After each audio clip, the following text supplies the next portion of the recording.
Hey everyone, in this video, let's find out how you can generate a PDF with ChatGPT.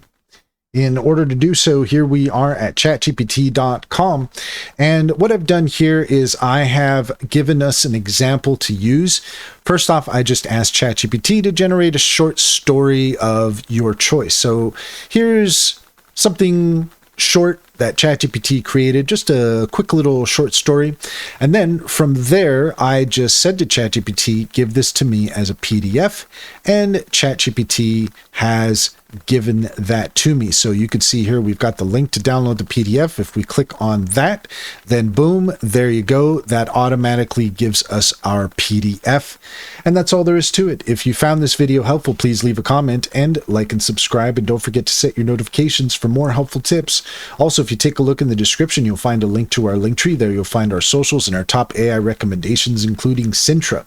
Cintra is a fantastic business strategy tool that gets to know you and your business, offering tailored insights to help you succeed.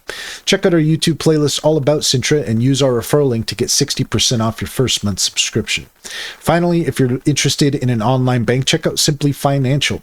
If you use our referral link, you can get $50 to open an account. And if you refer your friends and family, you can get $125 per referral. It's a great deal. Can personally vouch for it. Check to see if it's available in your area.